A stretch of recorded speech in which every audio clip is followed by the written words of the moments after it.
বাইরে ওই শুকনো নুডলস খেয়ে পেট তো ভরে, কিন্তু মন যখন ভরে না তখন আমার মনটা একটু গ্রেভি নুডলস খোঁজে। আজকে কিছু না ভেবেই সরাসরি রান্নাঘরে গিয়ে পছন্দের কিছু সবজি দিয়ে তাই গ্রেভি নুডলসটা বানিয়ে নিলাম। ফার্স্টেই এখানে অল্প সাদা তেল আর লবণ দিয়ে নুডলসটাকে সিদ্ধ করতে দিয়ে দিলাম।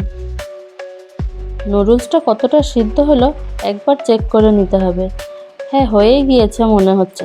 এবার এটাকে নামিয়ে ফেলবো, না হলে আবার ওভারকুকড হয়ে যাবে, তখন খাটুনিটাই বৃথা যাবে। এবার কাজ হলো চিকেনটাকে ম্যারিনেট করে নেব।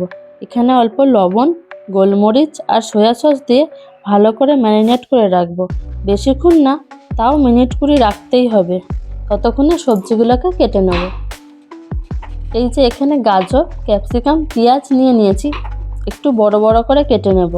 আপনারা চাইলে অন্য সবজিও দিতে পারেন, যেটা আপনাদের পছন্দ। তবে একটু ঢেঁড়স, পটল, কুমড়ো এগুলো না দেওয়াই ভালো, কারণ এগুলো না ঠিক এতে ভালো লাগবে না খেতে। রান্নার সবথেকে পছন্দের কাজ হচ্ছে আমার সবজি কাটা। এখানে পেঁয়াজটাকেও 4 ভাগে ভাগ করে নিয়েছি। এবার একটা একটা করে পাপড়িগুলোকে খুলে নেব। আর এবার কিছু রসুন নিয়েছি, এগুলোকে একদম কুচি কাটা করব, মানে ওই একটু চপড করে নেব। আমিও একটু উল্টো পাল্টা বলি আর কি। এবার কড়াইতে তেল দিয়ে দিয়েছি, তেল গরম করে নিয়ে চিকেনগুলোকে একটু ভেজে নেব। বেশি না, একটু হালকা লাল করে ভাজা হয়ে গেলে তুলে নেব। এবার ওই তেলেতেই কুচি কাটা করে রাখা রসুনটা দিয়ে দেব, আর সাথে যে সবজিগুলো কেটেছিলাম তার মধ্যে থেকে ফার্স্টে গাজর আর ক্যাপসিকামটা দিয়ে দেবো, কারণ এগুলো একটু সিদ্ধ হতে সময় নেয়। এবার 1 চামচ লবণ দিয়ে হালকা নাড়াচাড়া করে কেটে রাখা পেঁয়াজগুলো দিয়ে দেব। সমস্ত সবজিগুলোকে বেশি ভাজবো না, হালকা করে ভেজে নিয়ে এবার এতে স্বাদ মতন গোলমরিচ গুঁড়ো আর সয়া সস দিয়ে দেব।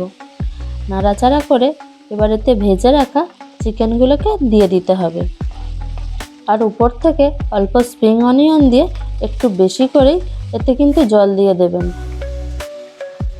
ব্যাস, এর অর্ধেকের বেশি প্রসেস হয়েই গেছে।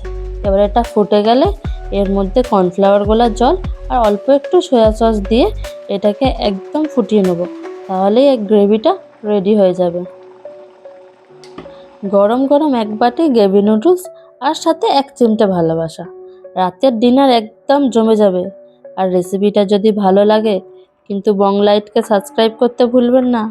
আজ আসি তবে, আবার অন্য ভিডিও নিয়ে দেখা হবে।